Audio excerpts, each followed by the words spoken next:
नमस्कार, India news देख रहे हैं आप और मैं हूं आपके साथ सचिन दुबे। कोरोना के खिलाफ टीकाकरण के इंतजार की घड़ियां 16 जनवरी को खत्म हो रही हैं। मेरठ में 16 जनवरी को 12 बूथ पर कोविड टीकाकरण अभियान से पहले सोमवार यानी 11 जनवरी को सीएम योगी आदित्यनाथ ऑनलाइन संवाद करेंगे। उत्तर प्रदेश के कई जिलों में यह ऑनलाइन संवाद होगा। सोमवार को मेरठ स्वास्थ्य विभाग 69 बूथों पर ड्राई रन करने जा रहा है और इन्हीं में से किसी एक या 5 पॉइंट पर सीएम योगी आदित्यनाथ से ऑनलाइन संवाद भी की व्यवस्था की जा रही है। इसको लेकर स्वास्थ्य विभाग ने तैयारियों को अंतिम रूप दे दिया है। मेरठ के मेडिकल कॉलेज शयान ने किसी स्थान पर यह ऑनलाइन संवाद हो सकता है। तो मेरठ में 12 पॉइंट पर होगा वैक्सीनेशन और इसी को लेकर तमाम तैयारियां हो रही हैं और इन्हीं में से 5 पॉइंट्स पर सीएम योगी आदित्यनाथ ऑनलाइन संवाद करेंगे, बातचीत करेंगे और जिस पल का इंतजार पूरे देशवासियों को था अब उसकी शुरुआत होने जा रही है, यानी कि 16 जनवरी वो तारीख जिस दिन से टीकाकरण अभियान की शुरुआत होगी। वैक्सीन को लेकर तमाम तैयारियां हो चुकी हैं, उसके स्टोरेज को लेकर तमाम तैयारियां हो चुकी हैं और आने वाले समय में तमाम जो तैयारियां हैं वो कहीं ना कहीं अंतिम रूप में अब देखी जा रही हैं। और तमाम जानकारी के लिए हमारे साथ हमारे सहयोगी सनुज जुड़े हुए हैं। सनुज, फिलहाल इस पूरी वैक्सीनेशन की प्रक्रिया को लेकर क्या अपडेट है और आखिर कौन कौन से पॉइंट्स हो सकते हैं जहां पर सीएम योगी संवाद करेंगे?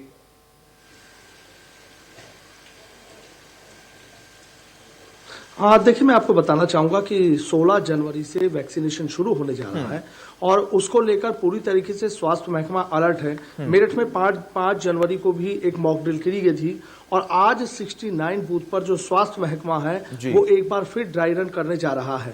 हालांकि 16 जनवरी को होने वाले वैक्सीनेशन से पहले सीएम योगी आदित्यनाथ आज संवाद कर सकते हैं, ऑनलाइन संवाद किया जा सकता है।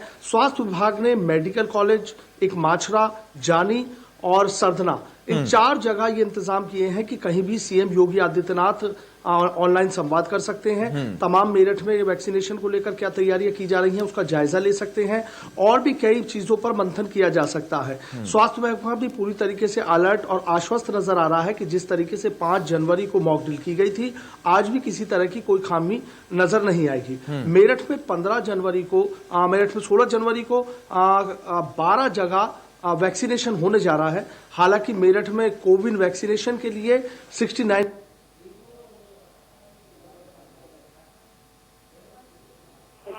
जितने भी लोग हैं, चाहे वो डॉक्टर्स हैं, चाहे वो पैरामेडिकल स्टाफ है, नर्स हैं या कोई अन्य जो भी स्टाफ है, उन सबको ये वैक्सीन नर्स हैं या कोई अन्य जो भी स्टाफ है उन सबको ये वैक्सीन लगाई जाएगी। पूरी तैयारियां कर ली गई हैं, पूरी तरीके से स्वास्थ्य महकमा आश्वस्त नजर आ रहा है।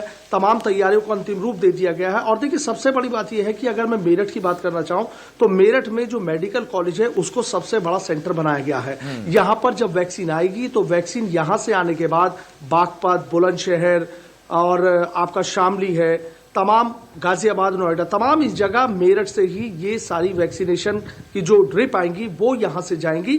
जबकि मेरठ में ही एएनएमटीसी सेंटर है, शहर के बीचों बीच घंटाघर इलाका है, वहां से मेरठ में पूरे चारों तरफ वैक्सीनेशन के लिए जो वैक्सीन आएगी वो जाएगी।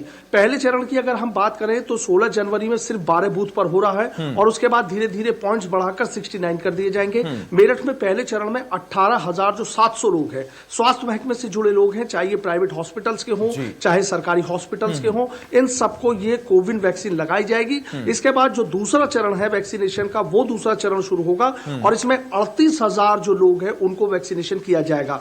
इसमें नगर निगम, नगर पंचायत के सफाई कर्मचारी हैं, राजस्व विभाग के कर्मचारी हैं और वो भी जो फ्रंटलाइन वॉरियर्स हैं जो हमेशा पब्लिक के बीच रहते हैं, भीड़ भाड़ वाले इलाकों में जाते हैं, उन सबका वैक्सीनेशन किया जाएगा। इसके बाद जो तीसरा चरण है वो शुरू होगा और उसमें मेरठ की करीब 12.5 लाख आबादी को उसमें वैक्सीनेशन किया जाएगा और इसमें वो लोग शामिल हैं कि जिनकी उम्र 50 साल से ऊपर की है। तो पूरा स्वास्थ्य विभाग की तरफ से पूरा प्लान बना लिया गया है। जो सीएमओ डॉक्टर अखिलेश मोहन है, हमारी उनसे लगातार बात चल रही है, तमाम उनसे हम जानकारियां ले रहे हैं। जो वैक्सीनेशन के नोडल अफसर बनाए गए हैं डॉक्टर प्रवीण गौतम है, वो भी लगातार वो कर रहे हैं, लगातार मीटिंगें चल रही हैं। पूरा मेरठ कहीं ना कहीं एक इस बात का इंतजार कर रहा है कि पूरा पिछला साल कोरोना काल में बीत गया और अब कहीं ना कहीं जिस तरीके से वैक्सीन आएगी तो कहीं ना कहीं उम्मीदों की नई किरण लेकर आएगी। जो कोरोना का वातावरण बना हुआ नजर आ रहा था उससे कहीं ना कहीं निजात मिलती नजर आएगी। तो कहीं ना कहीं 16 तारीख कहीं ना कहीं मेरठ ही नहीं पूरे देश के लिए गर्व और गौरव की बात होगी कि जब इस कोरोना से निजात मिलती नजर आएगी और उसकी शुरुआत इस दिन होगी। बिल्कुल, ऐसे में एक बात की तारीफ ये भी करनी होगी कि जिस तरीके से पूरे देश भर में इस महामारी ने अपना विकराल रूप लिया था, ऐसे में सीएम योगी ने बखूबी और जमीनी स्तर पर बड़े अच्छे तरीके से कार्य किया। और जब यहां पर बात हो रही है वैक्सीन को लेकर, तो इस वक्त भी सीएम योगी जो हैं लगातार सतर्क हैं और सही तरीके से कार्य कर रही हैं। जी बिल्कुल, देखिए आपने सही कहा। कोरोना काल में हमने देखा सीएम योगी आदित्यनाथ पूरी तरीके से अलर्ट रहे, लगातार बैठकों का दौर चला। ऐसा नहीं है कि प्रदेश के अलग अलग जिलों में वो गए, कई अफसर अगर नकारा थे या लापरवाह थे उनके खिलाफ कार्रवाई भी की गई। अगर हम मेरठ मेडिकल कॉलेज की ही बात करें तो यहाँ लगातार जो शिकायतें चल रही थी, तमाम जनप्रतिनिधि लखनऊ शिकायतें कर रहे थे, अफसरों पर गाजगिरी, उनके यहाँ से तबादले हुए हैं। कई अन्य जगह भी आपने देखा कि वहां जो लापरवाह अफसर थे उनके भी तबादले कर दिए गए, उनको वहां से हटा दिया गया। पूरी तरीके से सीएम की कोशिश थी कि किसी भी तरीके से जो कोरोना की लगातार मजबूत होती जो चेन बनती जा रही है, किसी तरीके से उस चेन को रोका जा सके, किसी तरीके से उस पर अंकुश लगाया जा सके। तो अब आप खुद ये देखिए कि जब 16 तारीख को वैक्सीनेशन होने जा रहा है तो उससे पहले खुद सीएम योगी आदित्यनाथ जितने भी, लेकिन क्योंकि ऑनलाइन टेक्नोलॉजी का जमाना है तो ऐसे में सीएम जितने भी जिले हैं जहां जहां वैक्सीनेशन हो रहा है, कितने पॉइंट पर वैक्सीनेशन हो रहा है, कितने लोगों को वैक्सीन लगाई जाएगी, स्वास्थ्य विभाग ने किस तरीके से तैयारी की है, कितने लोगों को वैक्सीन लगाई जाएगी, स्वास्थ्य विभाग ने किस तरीके से तैयारी की है, कहां पर डिप फ्रीजर रखे गए हैं, कहां पर कोल्ड चेन बनाई गई है, तमाम इन तैयारियों को 16 जनवरी से पहले ही पर रख रहे हैं। ठीक है, बिल्कुल। सनुज लगातार बने रहिए हमारे साथ, तमाम अपडेट्स हम आपसे लेते रहेंगे। हमारे सहयोगी लखनऊ से अभिषेक जुड़े हुए हैं। अभिषेक, फिलहाल लखनऊ में वैक्सीनेशन को लेकर क्या अपडेट है?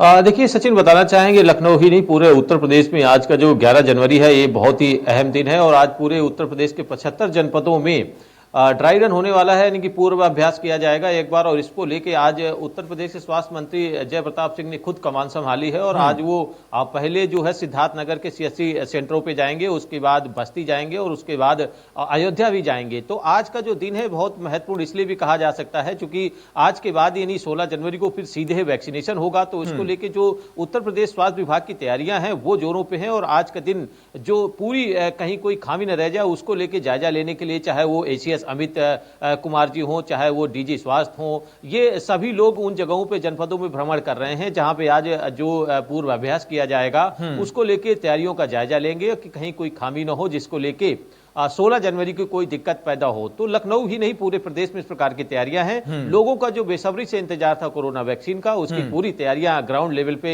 की जा चुकी हैं। यदि जो वैक्सीनेशन की बात करें तो वैक्सीनेशन जो होना है वो कई चरणों में होना है। जैसे हमारे सहयोगी तनुज ने भी बताया है कि जो प्रथम चरण होगा उसमें जो हेल्थ वर्कर होंगे उनको लगाया जाएगा, दूसरे चरण में जो राजस्व के कर्मचारी एवं पुलिस विभाग होगा उनको वैक्सीनेशन दिया जाएगा और वैक्सीनेशन की जो प्रक्रिया होगी उसमें जो वैक्सीन होगा वो एक व्यक्ति को 2 बार लगाया जाएगा और उत्तर प्रदेश में सोमवार और शुक्रवार को ही वैक्सीनेशन लोगों को दिया जाएगा और वो भी स्वैच्छिक, क्योंकि ये जो काफी दिन से भ्रांतियां फैली हैं लोगों में, एक असमंजस की स्थिति राजनीतिक दलों ने पैदा कर दी है कि आखिरकार कोरोना वैक्सीन में दिक्कत हो सकती है और ये कहीं रिएक्शन कर सकता है। उसको लेके उत्तर प्रदेश शासन ने अलर्ट जारी किया था, सारे डीजीपी ने आदेश दिया था कि इस प्रकार की जो भ्रांतियां फैला रहे हैं उनमें एफआईआर किया जाए। दूसरी, लोगों को जागरूक किया जाए। मुख्यमंत्री का सीधा आदेश था कि एसएसपी, डीएम और सीएमओ गृह जनपदों में जाएं, लोगों को जागरूक करें कि इस कोरोना वैक्सीन से कोई किसी को दिक्कत नहीं होगी। तो ये सारी तैयारियां चल रही हैं, लोगों को जागरूक किया जा रहा है और आज का जो ड्राई रन है उस पे 15-15 जो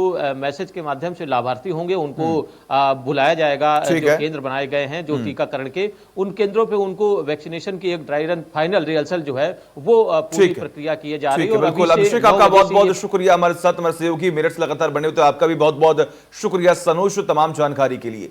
और इस बीच वाराणसी से अगली खबर सामने आ रही है जहां पर बुलेट ट्रेन के सर्वे का काम हुआ शुरू। वाराणसी से दिल्ली के बीच प्रस्तावित है हाई स्पीड ट्रेन। लिडार तकनीक से हेलीकॉप्टर के जरिए सर्वे किया गया। हाई स्पीड ट्रेन के लिए बनाया जाएगा अलग कॉरिडोर। 3 से 4 महीने में पूरा होगा सर्वे का काम। यह बड़ी खबर अहम जानकारी आपकी टीवी स्क्रीन पर, जहां पर आपको जानकारी दे कि हाई स्पीड ट्रेन को लेकर तमाम तैयारियां अब अंतिम रूप में है। ऐसे में अगर बात की जाए तो वाराणसी से दिल्ली के लिए ये जो हाई स्पीड ट्रेन का संचालन जो है वो करने की बात सामने आ रही है, और ऐसे में बुलेट ट्रेन के सर्वे का भी अब जो काम है वो शुरू हो चुका है। लिडार तकनीक से हेलीकॉप्टर के जरिए यहां पर सर्वे किया जा रहा है, और खबर यह सामने आ रही है कि 3 से 4 महीने के अंदर ये पूरा सर्वे का जो काम है वो खत्म हो जाएगा। तो ये बड़ी खबर, अहम जानकारी आपकी टीवी स्क्रीन पर लगातार हम आपको बता रहे हैं आखिर किस तरीके से तमाम तैयारियां यहां पर की जा रही हैं। बुलेट ट्रेन के सर्वे का अब जो काम है वो शुरू हो चुका है, और बुलेट ट्रेन के सर्वे को लेकर तमाम तैयारियां भी खास तौर पर की जा रही हैं। लिडार तकनीक से हेलीकॉप्टर के जरिए इसकी जो रैकी है वो की जा रही है, और 3 से 4 महीने में वो जो तमाम सर्वे का काम चल रहा है वो खत्म भी हो जाएगा। वाराणसी से दिल्ली के बीच प्रस्तावित है यह हाई स्पीड ट्रेन। और वही मिर्जापुर वेब सीरीज के नाम को बदलने की मांग तेज होती हुई जा रही है। स्थानीय लोगों ने उठाई है एक सुर में आवाज। सीरीज में मिर्जापुर के लोगों की गलत छवि पेश की गई है, यह आरोप लगाए जा रहे हैं। मिर्जापुर वेब सीरीज के खिलाफ एसपी से भी शिकायत की गई। वरिष्ठ पत्रकार और लेखक अरविंद चतुर्वेदी ने की थी शिकायत। ये अहम जानकारी हम आपको दे रहे हैं। मिर्जापुर की तस्वीर आपके सामने है, जहां पर मिर्जापुर वेब सीरीज के नाम को बदलने की मांग जो है वो लगातार तेज होती हुई दिखाई दे रही है। मिर्जापुर वेब सीरीज में जो दृश्य दिखाए गए हैं, जो मिर्जापुर के बारे में जानकारी दी गई है, असल में मिर्जापुर बेहद अलग है, उसका अस्तित्व अलग है। चाहे वो सांस्कृतिक नजरिए से हो, चाहे वो ऐतिहासिक स्थलों के नजरिए से हो, तमाम चीजें जो हैं वो समृद्ध हैं। लेकिन मिर्जापुर वेब सीरीज के नाम बदलने को लेकर एक बार फिर से जो मुहिम है वो और तेज होती हुई दिखाई दे रही है। आपको जानकारी दें कि स्थानीय लोगों ने एक सुर में आवाज को और भी बुलंद किया है कि मिर्जापुर वेब सीरीज के नाम को बदलना पड़ेगा। कहना चाहूँगा कि पूरे वर्ल्ड में समय बताने वाला, वर्ल्ड का पूरे वर्ल्ड को संस्कृति बताने वाला, पूरे वर्ल्ड में युवाओं सिंघानिया, गोयनका और बिन्नानी जैसे फैमिली को जन्म देने वाला ये उद्योग जो पूरे विश्व में पहले राज्य करता था, आज इसको एक राजनीति के तहत इसको बर्बाद किया गया। यहाँ बाहरी प्रतिनिधि लाया गया, यहाँ के युवाओं को रोजगार बर्बाद किया गया, यहाँ की इंडस्ट्री बर्बाद की गई। आज उस सब के ही रणनीति के तहत आपका ये वेब सीरीज़ भी है कि यहाँ का जो बचा खुचा युवा है उसको अपराधीकरण और नशे की तरफ डाल दो और इनको इतना बदनाम कर दो कि ये कहीं जी खा न सके। मिर्जापुर का युवा वर्ग आक्रोश में है, भारी आक्रोश में है इस वेब सीरीज़ के लिए के विपरीत, और इसमें जो भी चीज़ें दिखाई गई हैं वो मनगढ़ंत है, बेबुनियाद है, आधारहीन है। जो मिर्ज़ापुर वेब सीरीज के नाम से जो मिर्ज़ापुर का कल्चर को, मिर्ज़ापुर के गंगा जमुनी तहजीब को जो कलंकित करने का और मिर्ज़ापुर की जो छवि को जो है दागदार करने का जो फिल्म आया हुआ है, जो वेब सीरीज आया हुआ है, और इसको लेकर मिर्ज़ापुर की जनता में व्यापक आक्रोश है। मिर्ज़ापुर एक संस्कार युक्त संस्कृति का केंद्र है। यहाँ से लोग सीख के जाते हैं, संस्कार और संस्कृति यहाँ से सीख के जाते हैं। ये माँ विंध्यवासिनी की नगरी है और यहाँ विभिन्न प्रकार के प्राकृतिक सौंदर्य से परिपूर्ण यह जनपद है। उसके बावजूद भी वेब सीरीज़ द्वारा इस प्रकार की जो मिर्ज़ापुर की छवि को धूमिल किया गया है, हम इसकी घोर निंदा करते हैं। जिन लोगों ने मिर्ज़ापुर की संस्कृति को खराब करने की कोशिश की है, मैं उनको चेतावनी देता हूं मिर्ज़ापुर की एक अक्सर नौजवानों की तरफ से और मिर्ज़ापुर की आवाम की तरफ से, अगर इस संस्कृति को खराब करने का काम जो कर रहा है उसके खिलाफ अगर सरकार ने FIR करके उनको जेल में नहीं डाला तो मिर्ज़ापुर का नौजवान, छात्र, नौजवान और किसान, मजदूर, पढ़ा लिखा आदमी, ये सब जो है इसके खिलाफ DM का घेराव करेगा। वह अत्यंत एकदम गलत तरीके से दिखाई जा रही है। इसमें मिर्ज़ापुर का चित्रण जो भी किया गया है वो गलत है। उसके इतर मिर्ज़ापुर में की स्थिति है, यहाँ भाईचारा, आपसी सौहार्द, हिंदू मुस्लिम सिख ईसाई सभी आपस में भाईचारा के साथ रहते हैं, न यहाँ कहीं गुंडागर्दी है। जो लोगों ने इस वेब सीरीज़ को बनाया है उनके खिलाफ सख्त कार्रवाई हो, उनके खिलाफ मुकदमा होना। और इस बीच महोबा से अगली खबर, राम मंदिर निर्माण को लेकर विशाल जुलूस जिले में राम भक्तों ने निकाली। जुलूस यात्रा सैकड़ों राम भक्तों ने जुलूस में लिया हिस्सा। महिलाओं ने भी बढ़ चढ़कर हिस्सा लिया। भगवा झंडे लेकर जुलूस में शामिल हुए हैं सैकड़ों लोग।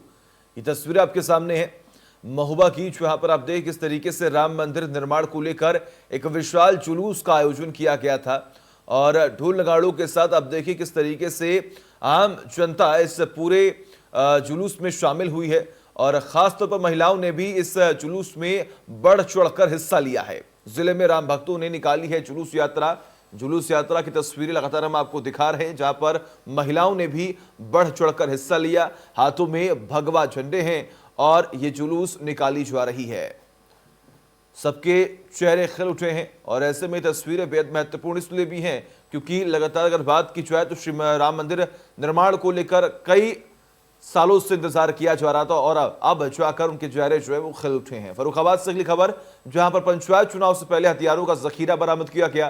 मामले में पुलिस ने 2 लोगों को भी गिरफ्तार किया। असलाह बनाने के उपकरण भी बरामद कर लिए हैं। बरामद असलहे में निर्मित और अर्ध निर्मित असलाह शामिल। आरोपी ने चुनाव में ज्यादा कीमत पर बेचने की स्वीकारी है बात।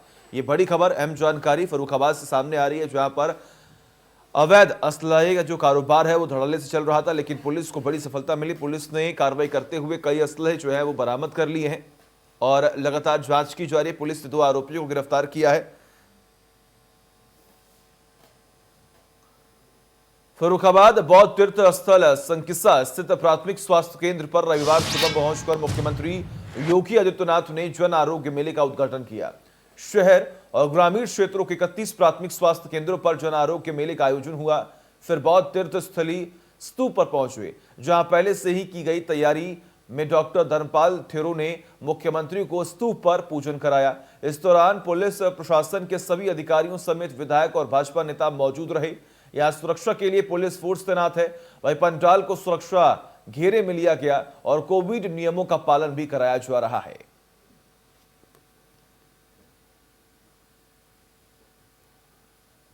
2017 के पहले लोग घर के बाहर निकलने में डरते थे, बेटियों को स्कूल भेजने में डरते थे, हर जगह भय और आतंक का माहौल होता था। आज एक सामान्य नागरिक निर्भीक होकर के किसी भी समय घर के बाहर भी जा सकता। बेटी और बहनें भी स्कूल जा सकती हैं, अपने सर्विस में जा सकती हैं, बाजार जा सकती हैं, कहीं कोई दिक्कत नहीं। हाँ, भय और आतंक किसी के अंदर समाया हुआ है तो जो अपराधी थे, माफिया हैं, गैंगस्टर हैं, जिन्होंने समाज को लूटा है, प्रदेश के धन को बंदरबांट करने का प्रयास किया है, वे लोग आज भयभीत हैं। आज गले में तख्ती लटकाए घूम रहे हैं, प्रदेश के अंदर शरण पाने के लिए फरियाद कर रहे हैं। लेकिन आज प्रदेश के अंदर एक संकल्प के साथ सरकारें चल रही है। पहले गरीबों की, व्यापारियों की जमीनों पर ये माफिया कब्जा करते थे और आज जब इन माफियाओं की छाती पर बुलडोजर चल रहे हैं तो अपराधी तो भागा हुआ है, लेकिन उनके रहनुमाओं को परेशानी हो रही है। आज परेशानी उनको हो रही है। उनको परेशानी तब नहीं होती थी जब किसी गरीब और किसी व्यापारी, किसी सामान्य नागरिक की जमीन पर कोई माफिया, कोई अपराधी कब्जा करता था। और सभी पार्टियां प्रदेश में होने वाले त्रिस्तरीय पंचायत चुनाव की तैयारियां शुरू कर दी गई हैं। बरेली पहुंचे पंचायती राज मंत्री भूपेंद्र सिंह ने कहा कि 15 फरवरी को अधिसूचना जारी हो सकती है, जबकि मई के पहले सप्ताह तक त्रिस्तरीय पंचायत चुनाव संपन्न हो जाएंगे। पंचायती राज मंत्री भूपेंद्र सिंह ने बताया कि पंचायत चुनाव त्रिस्तरीय होगा, जिसमें ग्राम पंचायत, क्षेत्र पंचायत और जिला पंचायत का चुनाव कराया जाएगा।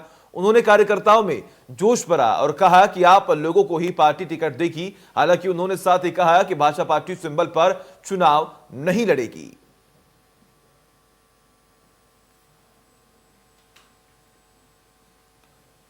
और इसी के साथ फिलहाल खबरों में बस इतना ही। देखते रहिए इंडिया न्यूज। नमस्कार।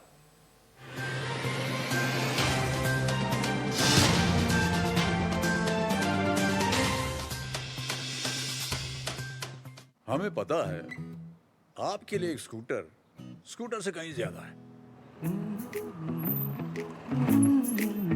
ये सफर है आपकी सफलता का, है ना? देखिए, ये हमसफर के साथ का सफर है और है अपनों की सुरक्षा का। इनके लिए और आपके लिए स्कूटर है स्कूटर से कहीं ज्यादा, इसीलिए हमने बनाया ये नया जुपिटर, जो है हर स्कूटर से ज्यादा। नया ETFI टेक्नोलॉजी दे 15% ज्यादा माइलेज, ज्यादा बेहतर राइड, ज्यादा स्पेस, ज्यादा सेफ्टी। तो है ना नया जुपिटर हर स्कूटर से ज्यादा। TVS जुपिटर, ज्यादा का फायदा। 30 साल के इंसान के लिए 5 लाख का हेल्थ इंश्योरेंस, 5,000 तक का भी है, 10,000 तक का भी। पॉलिसी बाजार पे 20 से ज्यादा कंपनीज के हेल्थ इंश्योरेंस कंपेयर करो और पैसे बचाओ, और छोटी छोटी मंथली पेमेंट्स में घर बैठे इंश्योरेंस पॉलिसी पाओ। PolicyBazaar.com। जब दर्द जकड़ ले तब सिर्फ रेली स्प्रे। कंप्लीट रिलीफ मतलब रेली स्प्रे। लाखों किसानों का भरोसा असीस फीड। बाकी फीड बोलते नंबर 1 है, कुछ टाइम दूध भी बढ़ाते हैं, लेकिन पशुओं को देखो, बीमारी, कमजोरी। 2 दिन का फायदा, फिर घाटा ही घाटा। फीड का असली काम करे असीस फीड। ये पशु की सेहत बनाए और बरकरार रखे। नतीजा सालों साल बेहतर दूध, बीमारियों से लड़ने की ताकत और बच्चे जनने की काबिलियत। इनका ख्याल रखो तो पशु कभी भी बोझ नहीं बनते, ये आपके सपनों का बोझ उठा लेते हैं। बेहतर दूध, बेहतर स्वास्थ्य सालों साल। सब कुछ आजमाया और तब मैंने माना कि सिर्फ सच्ची सहेली ही है महिलाओं के उन मुश्किल दिनों की हर समस्या, जैसे कठिन दर्द, अनियमितता, खून की कमी, थकान व कमजोरी जैसी सभी प्रॉब्लम्स के लिए नंबर 1 औषधि एवं टॉनिक। मुरादाबाद अधिवेशन में इंडिया न्यूज के लिए मैं बहुत बहुत बधाई देती हूँ कि उन्होंने इतना सुंदर कार्यक्रम हमारे शहर मुरादाबाद में रखा। 30 साल के इंसान के लिए 1 करोड़ का टर्म लाइफ इंश्योरेंस, 9,000 तक का भी है, 15,000 तक का भी। पॉलिसी बाजार पे 15 से ज्यादा कंपनीज के टर्म लाइफ इंश्योरेंस कंपेयर करो और पैसे बचाओ, और छोटी छोटी मंथली पेमेंट्स में घर बैठे इंश्योरेंस पॉलिसी पाओ। PolicyBazaar.com। हमें पता है आपके लिए एक स्कूटर स्कूटर से कहीं ज्यादा है। ये सफर है आपकी सफलता का, है ना, और है अपनों की सुरक्षा का। इसीलिए हमने बनाया ये नया जुपिटर, जो है हर स्कूटर से ज्यादा। नया ETFI टेक्नोलॉजी दे 15% ज्यादा माइलेज, ज्यादा बेहतर राइड, ज्यादा स्पेस। TVS जुपिटर, ज्यादा का फायदा। सब कुछ आजमाया और तब मैंने माना कि सिर्फ सच्ची सहेली ही है महिलाओं के उन मुश्किल दिनों की हर समस्या, जैसे कठिन दर्द, अनियमितता, खून की कमी, थकान व कमजोरी जैसी सभी प्रॉब्लम्स के लिए नंबर 1 औषधि एवं टॉनिक। पूरा 28 लीटर दूध देती है मेरी गाय, और पहले तो दिखाने में भी शर्म आवे थी। फिर डॉक्टर साहब ने बताया फीड ऐसी खिलाओ कि दूध बढ़े, मगर सेहत की कीमत पर नहीं। असीस मिल्क श्योर 30 भरपूर दूध देने वाले पशुओं के लिए पोषण से भरपूर आहार। इसके शक्तिशाली तत्व दूध देने की क्षमता बढ़ाते हैं, साथ ही साथ पशु की सेहत भी बनाते हैं। कंपटीशन में जाकर रहेगी एक दिन। बेहतर दूध, बेहतर स्वास्थ्य सालों साल। मुल्तानी कोका कफ सिरप, तुलसी, वसा, यस्ती मधु, पिपली के गुणों से भरपूर, जो खांसी पर करे तुरंत असर, ताकि बदलते मौसम के साथ आप न बदलें। 15 जनवरी को इंडिया न्यूज़ मुरादाबाद अधिवेशन कर रहा है, और ये एक बड़ा अच्छा प्रयास है कि जनपद में जाना, जनपद की स्थिति के बारे में बात करना, वहाँ की राजनीतिक परिस्थिति, वहाँ जो घट रहा है